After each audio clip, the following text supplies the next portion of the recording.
नमस्कार दोस्तों, मैं आशीष पटेल एक बार फिर से आप सभी का मैथिक्स मोहल्ला में स्वागत करता हूं। दोस्तों, आज की क्लास में जो हम पढ़ने वाले हैं वो क्लास 9th की चैप्टर 6 को आज डिस्कस करेंगे। उसके इंट्रोडक्शन के बारे में 6.1 का इंट्रोडक्शन आज हम पढ़ेंगे। एक्सरसाइज 6.1 का चैप्टर का नाम है लाइंस एंड एंगल्स।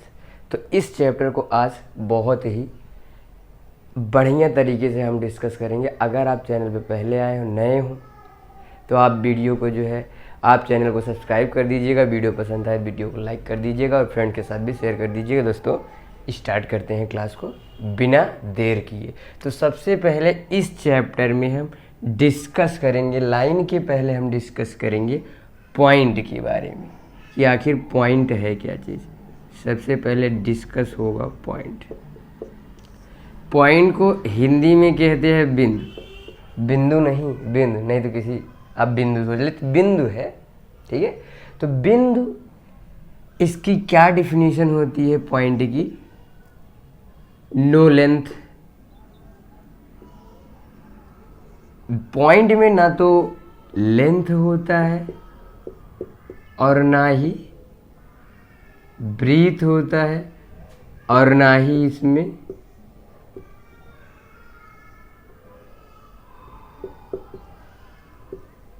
हाइट होता है। न लेंथ, न ब्रीथ, न हाइट। यानी कि जो पॉइंट होता है ये 0 डायमेंशनल फिगर है। इसकी कोई डायमेंशन नहीं होती। न लेंथ होता है, न ब्रीथ होता है और ना ही हाइट होती है। 0 डायमेंशनल फिगर आप ऐसे कह सकते हो, या फिर डायमेंशन लेस क्वांटिटी। तो मतलब कि point is a figure which have no length, जिसकी ना तो कोई लंबाई होती है, नो ब्रीथ, जिसकी ना तो कोई चौड़ाई होती है, नो हाइट, ना तो कोई ऊंचाई होती है। ये हो गया पॉइंट। अब हम चर्चा करेंगे, we will discuss about lines. आखिर लाइंस क्या है? लाइंस को हिंदी में कहते हैं रेखाएं। तो पहले लाइन की बात करेंगे, रेखा, ठीक है। लाइन कई सारी लाइंस में कई सारी लाइंस आ जाती हैं। हम लाइन की डिफिनीशन पढ़ेंगे। आखिर ये लाइन है क्या? सेट ऑफ पॉइंट्स है। लाइन है set of points. Set of points यानी कि ये बिंदुओं का समूह है। विच हैव ओनली लेंथ, यानी लाइन में केवल लेंथ होता है। ये 1 डायमेंशनल फिगर होती है। इसकी केवल एक डायमेंशन होती है, वो कि जो कि लेंथ है। तो इसीलिए लाइन को कहते हैं 1 डायमेंशनल फिगर। लाइन जो है ये है 1 डायमेंशनल फिगर, ठीक है। तो लाइन क्या है? Set of points which have only length, जिसका केवल लेंथ होता है। जैसे ये सेट ऑफ पॉइंट, जैसे एक जो है प्लेन में हम कई सारे पॉइंट्स ले लें, कई सारे पॉइंट्स, जैसे एक प्लेन में जो है कई सारे ऐसे पॉइंट्स हैं, तो इनका सेट जो होता है, इन सभी का अगर सेट ले लें तो ये लाइन फॉर्म होता है। और लाइन में एक चीज़ और रखिए, नोट करिएगा, नो एंड्स पॉइंट। इनका कोई एंड पॉइंट नहीं होता। इधर भी ये ऐसे जाती रहती हैं, कभी समाप्त नहीं होती हैं, और लेफ्ट साइड भी ऐसे जाती रहती है, कभी समाप्त नहीं होती हैं। तो नो एंड्स पॉइंट, इनमें कोई एंड्स पॉइंट नहीं होता है। तो लाइन में कोई एंड्स पॉइंट नहीं होता है, ठीक है। इनका कोई अंत नहीं होता है। तो ये हो गया अपना लाइन और हो गया अपना पॉइंट। अब हम डिस्कस करेंगे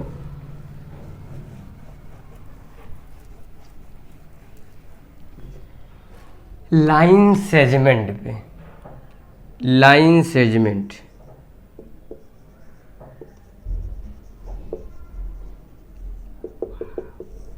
लाइन सेगमेंट, इनको हिंदी में कहते हैं रेखाखंड।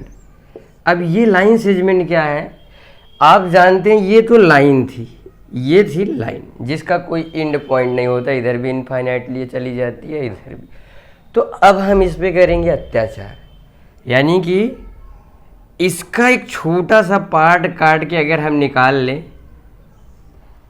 और इसको ए नाम दे दें, पॉइंट ए और पॉइंट बी, तो ये इसका जो है ये छोटा सा पार्ट ये कहलाएगा लाइन सेगमेंट।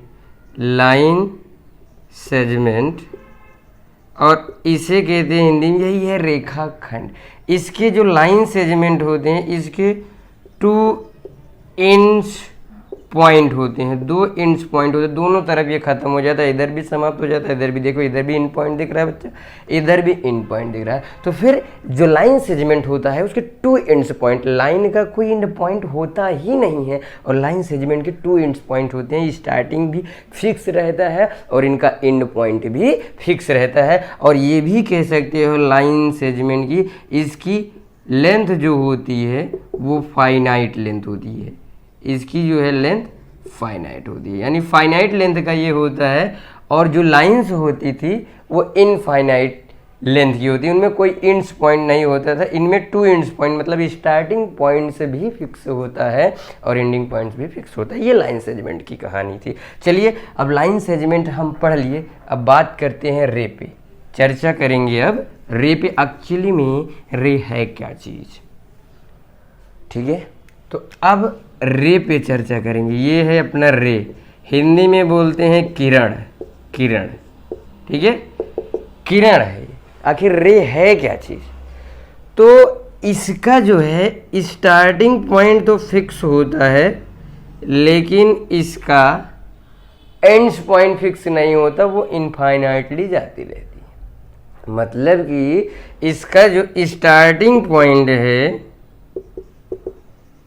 ये तो फिक्स होता है, स्टार्टिंग पॉइंट जो होता है वो फिक्स होता है, लेकिन इसका कोई, और स्टार्टिंग पॉइंट फिक्स होता है, इस रे का जो है स्टार्टिंग पॉइंट तो फिक्स होता है लेकिन इसका कोई एंड पॉइंट नहीं होता है, नो एंड पॉइंट, यानी कि ये भी इनफाइनेटली ऐसे जाती चली जाती है, मतलब इसका कोई अंत नहीं है, अनंत है, अथाह है, ठीक है।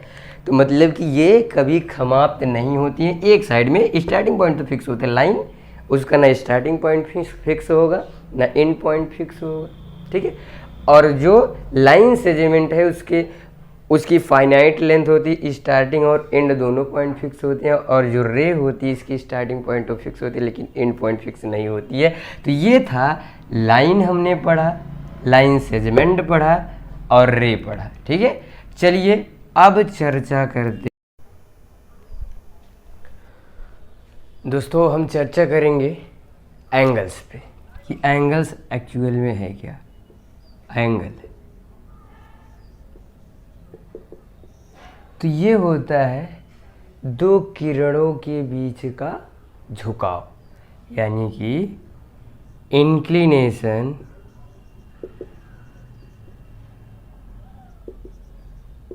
Between 2 raise. तो 2 किरणों के बीच का जो झुकाव होता है, एक रे ये हो गई, एक रे ये, तो इनके बीच के इस झुकाव को ही हम क्या कहते हैं, एंगल कहते हैं। एंगल एक्चुअल में है क्या, 2 रेज के बीच का इंक्लिनेशन। चलिए उम्मीद करता हूँ आपको एंगल समझ में आया होगा। अब चर्चा करेंगे टाइप्स ऑफ एंगल पे, टाइप्स ऑफ एंगल, एंगल के टाइप्स पे। तो चलिए टाइप्स ऑफ एंगल पे चर्चा करेंगे कि आखिर कौन कौन से एंगल के टाइप हैं, ठीक है। ओके, 2 बातें हो सकती हैं सनम तेरे इनकार की, या दुनिया से डरती है या कद्र नहीं मेरे प्यार की। चलिए टाइप्स ऑफ एंगल पे चर्चा करेंगे। टाइप्स ऑफ एंगल पे चलिए एक एक करके सारे टाइप्स ऑफ एंगल हम पढ़ लेंगे अच्छे से, कोई दिक्कत उम्मीद करता हूँ आपको नहीं होगी। तो types of angle,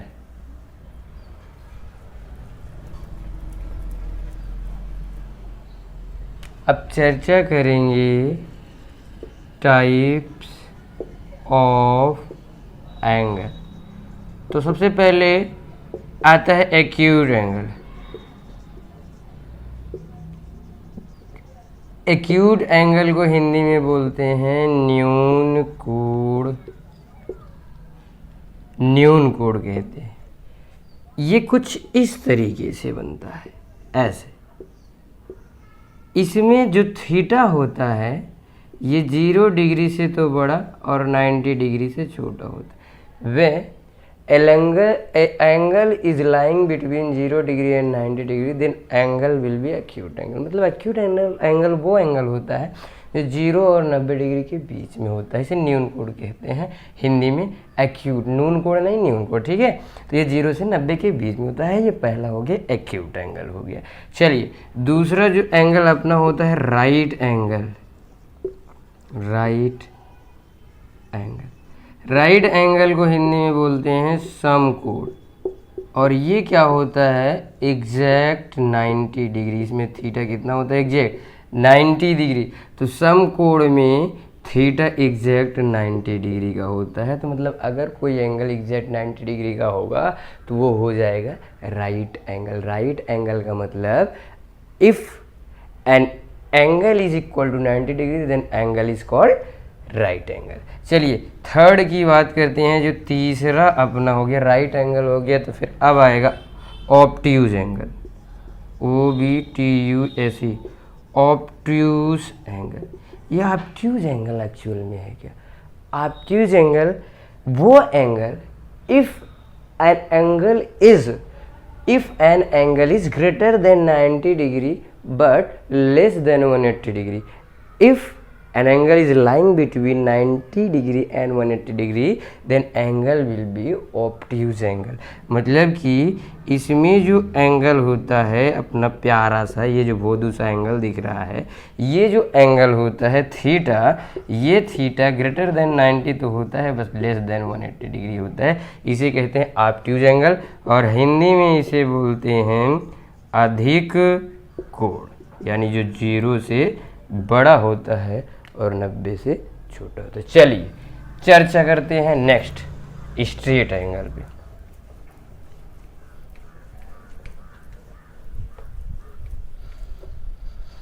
straight angle,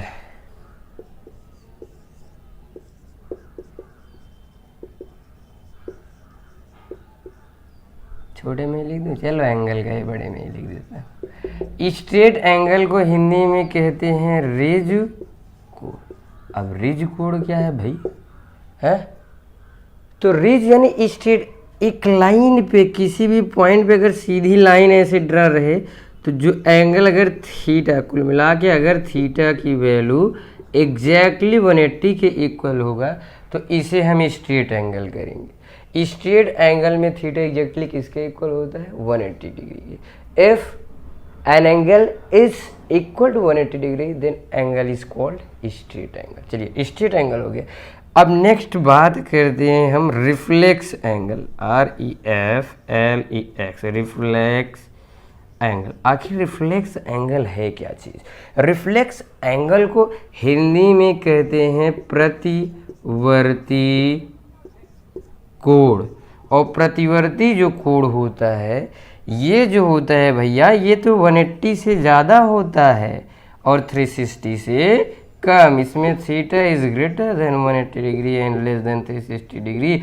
if an angle is lying between 180 and 360 then angle will be called प्रतिवर्ती कोण, रिफ्लेक्स एंगल। क्लियर है? रिफ्लेक्स एंगल जो 180 से 360 के बीच में लाई करता है, ठीक है। तो ये चीज़ हो गया रिफ्लेक्स एंगल यानी कि प्रतिवर्ती कोण। और एक अपना बढ़िया सा, बेहतरीन, अच्छा सा, प्यारा सा एक एंगल और बनता है। लेकिन इसके पहले एक बार मैं फिर से रिवाइज कराना चाहूँगा भैया कि आखिर में हमने जो टाइप्स ऑफ एंगल क्या होता है, दो रे के बीच में इंक्लिनेशन। टाइप्स ऑफ एंगल में पहला हमने एक्यूट एंगल पढ़ा। एक्यूट एंगल जो होता है वो 0 से 90 के बीच में होता है। राइट एंगल जो 90 डिग्री का होता है। Obtuse angle greater than 90 degree and less then 180 degree अपना ऑब्ट्यूज एंगल होता है। और उसके बाद स्ट्रेट एंगल आया था। स्ट्रेट एंगल इक्वल टू होता है 360 डिग्री, सॉरी 180 डिग्री के। और उसके बाद आता है रिफ्लेक्स एंगल। जो अपना रिफ्लेक्स एंगल होता है वो जो होता है 180 से ग्रेटर देन होता है और 360 से छोटा होता है। ये अपना क्या हो गया, रिफ्लेक्स एंगल हो गया, ठीक है। और उसके बाद आता है अपना परफेक्ट एंगल। स्ट्रेट एंगल तो 180 डिग्री का होता है, मैंने बताया। और उसके बाद जो होता है अपना आता है ये परफेक्ट एंगल जो इक्वल टू होता है 360 डिग्री की। तो ये सारे हो गए। अब दो एंगल्स और बचते हैं जो जिन पे बहुत क्वेश्चन पूछे जाते हैं आगे चल के। तो ये जो होता है, एक होता है कॉम्प्लीमेंट्री एंगल्स, एक होता है कॉम्प्लीमेंट्री एंगल्स और एक होता है सप्लीमेंट्री एंगल्स। चलिए कॉम्प्लीमेंट्री एंगल्स और सप्लीमेंट्री एंगल्स पे चर्चा करते हैं। इसमें कॉम्प्लीमेंट्री में क्या होता है, sum of two angles equal to क्या होता है 90 डिग्री।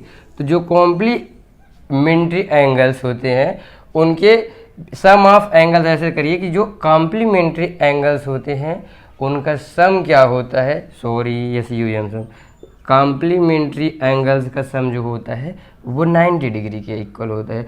और जो सप्लीमेंट,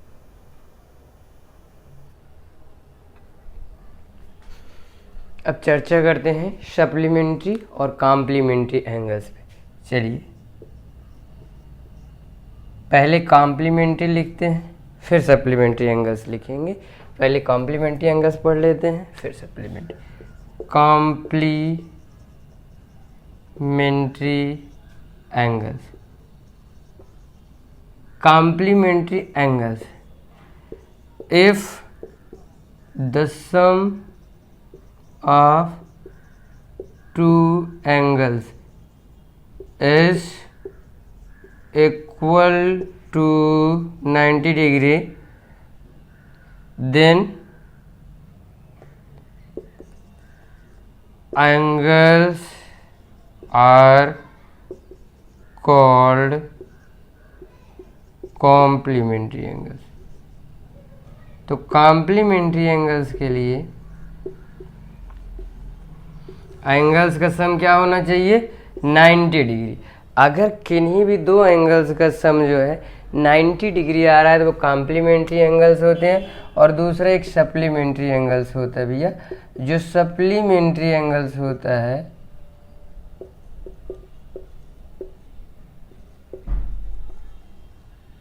इसमें sum of two angles equal to होता है 180 डिग्री। तो सप्लीमेंट्री में जो सम होता है 180 डिग्री के इक्वल होता है और कॉम्प्लीमेंट्री में जो सम होता है दो एंगल्स का 90 डिग्री के इक्वल होता है। यदि दो एंगल्स को जोड़ने पे 90 मिल रहा है दैट मीन्स एंगल्स क्या होंगे, कॉम्प्लीमेंट्री होंगे। और जोड़ने पे अगर दो एंगल्स को 180 मिल रहा है तो वो एक दूसरे के क्या कहलाएंगे, सप्लीमेंट्री कहलाएंगे। जैसे मैं कुछ एग्जांपल लेके आपको बता रहा हूँ। जैसे 1 का आपको 1 डिग्री का जैसे सपोज दैट एंगल 1 है और इसका कॉम्प्लीमेंट्री लिखना है तो आप इसका एक ऐसा एंगल जोड़ोगे जो 1 डिग्री में ऐड होने पे 90 बन जाए। तो आप कहोगे सर 180 का जो है 90 एक डिग्री में अगर मिला 89 में मिला देंगे तो 90 बन जाएगा, यानी 1 डिग्री का कॉम्प्लीमेंट्री जो होगा वो 89 डिग्री हो जाएगा। बात करें सप्लीमेंट्री इसका ढूंढने का तो एक ऐसा एंगल बताओ जिसे 1 डिग्री में मिलाने देने पर 180 डिग्री हो जाए। इसमें sum of two angles equal to क्या होता है 180 डिग्री। इसमें क्या होता है 90 डिग्री सम ऑफ, इसमें जो है सम टू एंगल्स का जो होता है A प्लस B अगर दो कॉम्प्लीमेंट्री होंगे तो उनका जो है सम क्या होगा 90 डिग्री होगा।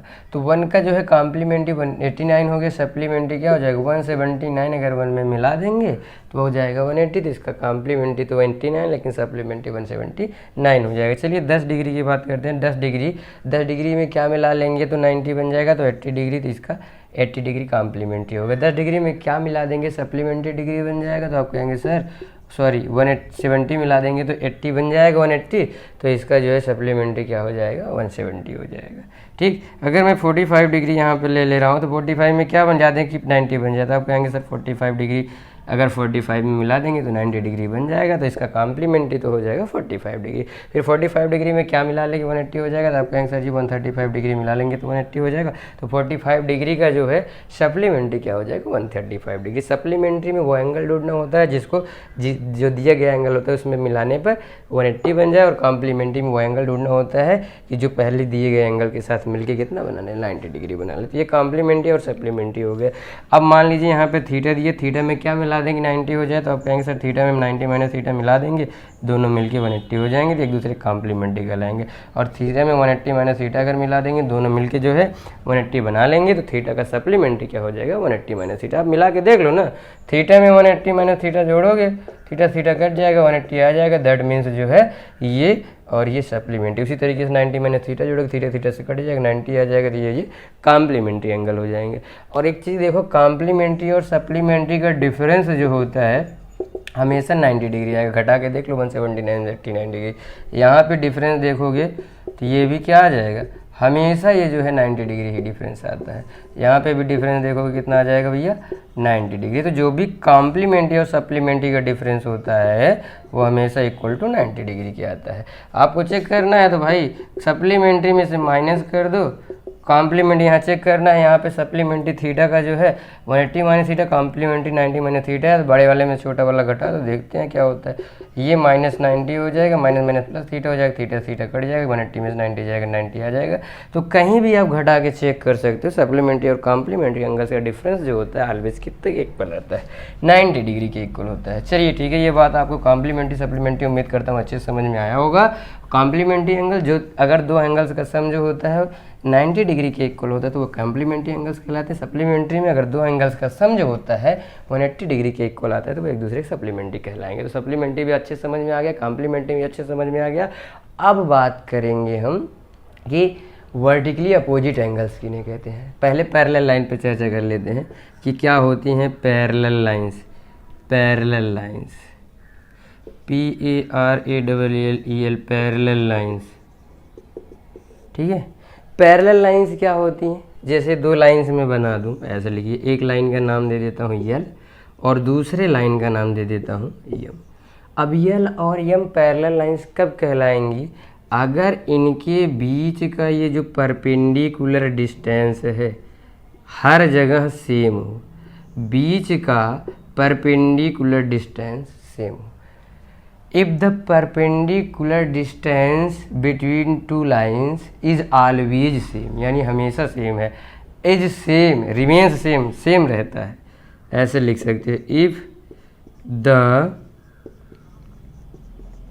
perpendicular distance between two lines remains same, if the perpendicular distance between two lines remains same, अगर परपेंडिकुलर डिस्टेंस दो लाइन के बीच का सेम रहता है तो lines are then lines will be then lines are, ऐसे लिखिए पैरेलल लाइन्स, तब लाइन क्या हो जाएंगी पैरेलल लाइन्स हो जाएंगी। कोई बात नहीं, तो आपको समझ में आ गया कि अगर परपेंडिकुलर डिस्टेंस हर जगह सेम होता है दो लाइंस के बीच तो वो पैरेलल लाइंस हो जाती हैं। चलिए पैरेलल लाइंस के बारे में एक चीज़ और लिखते हैं, ये तो पहला पॉइंट हो गया। दूसरा पॉइंट जो इसमें होता है कि ये एक दूसरे, क्योंकि डिस्टेंस बीच की सेम रहनी, ना बढ़ेगी ना घटेगी, तो एक दूसरे को चाहे आगे ले जाओ या पीछे ले जाओ कभी काटती नहीं है।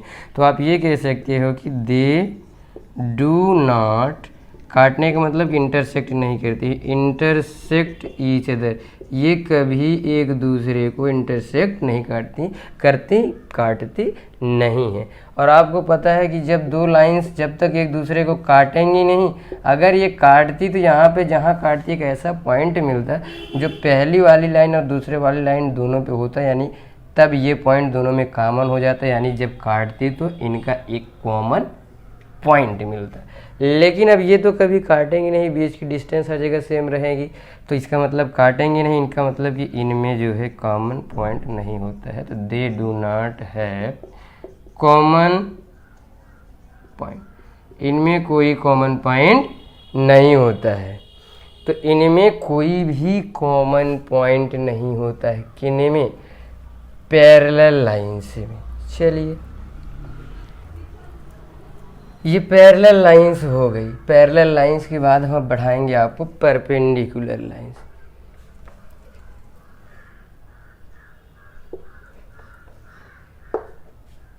परपेंडिकुलर लाइंस, चलिए अब चर्चा करते हैं परपेंडिकुलर लाइंस। तो परपेंडिकुलर लाइंस क्या होती है?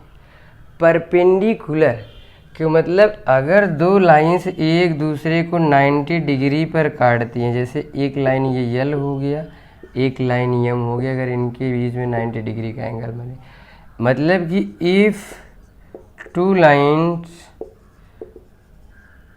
intersect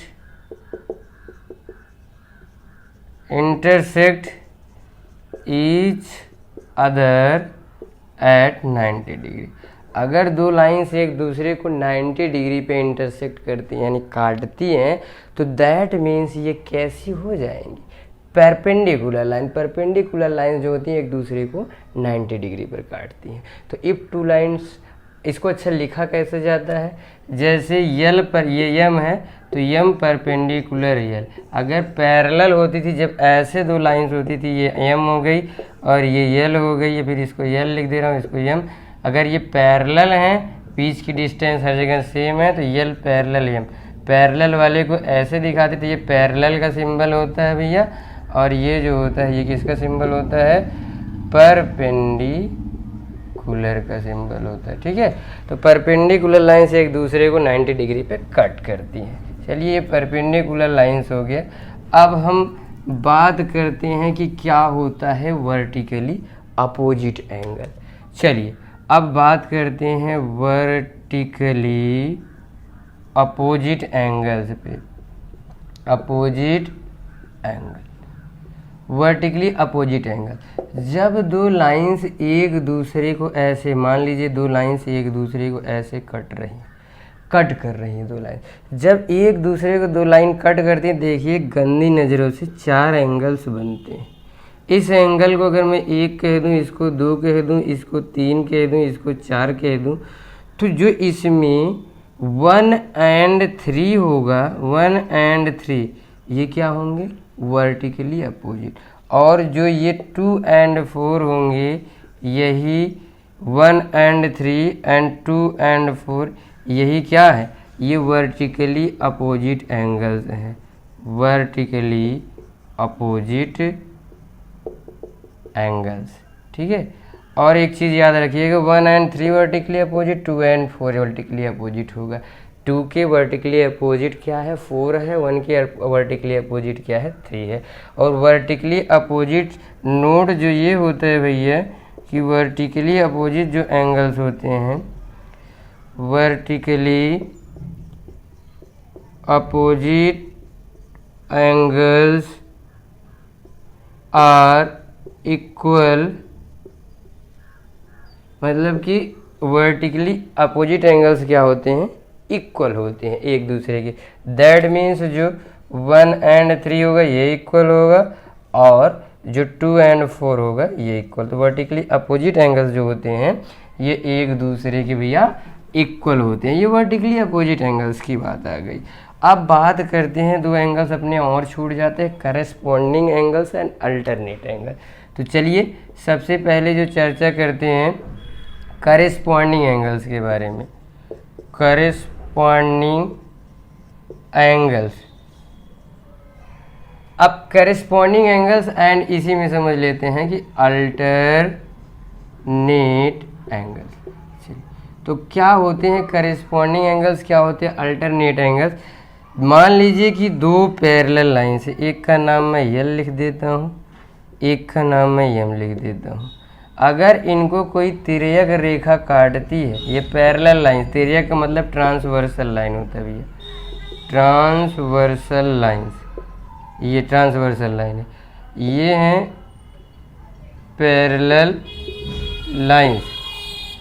तो पैरेलल लाइंस, ये पैरेलल लाइंस को अगर कोई ट्रांसवर्सल लाइन कट करती है तो देखिए कितने एंगल्स बनते हैं। एक एंगल ये, इसको 1 कह दे रहा हूँ, एक एंगल ये 2 कह दे रहा हूँ, एक एंगल ये 3, एक एंगल ये 4, इस एंगल को नाम 5 दे दे रहा हूँ, इसको 6 दे दे रहा हूँ, इसको 7 दे दे रहा हूँ, इसको 8। तो इसमें पहले हम करेस्पॉन्डिंग एंगल्स की बात करेंगे। करेस्पॉन्डिंग एंगल्स वो एंगल्स होते हैं जो एक, हालांकि वर्टिकली अपोजिट इसमें भी 1 and 3 होगा, 2 and 4 होगा, 5 and 7 होगा, 6 and 8 होगा, लेकिन इसमें जो है हम करेस्पॉन्डिंग एंगल्स की बात करेंगे। तो करेस्पॉन्डिंग एंगल्स कौन कौन से होंगे?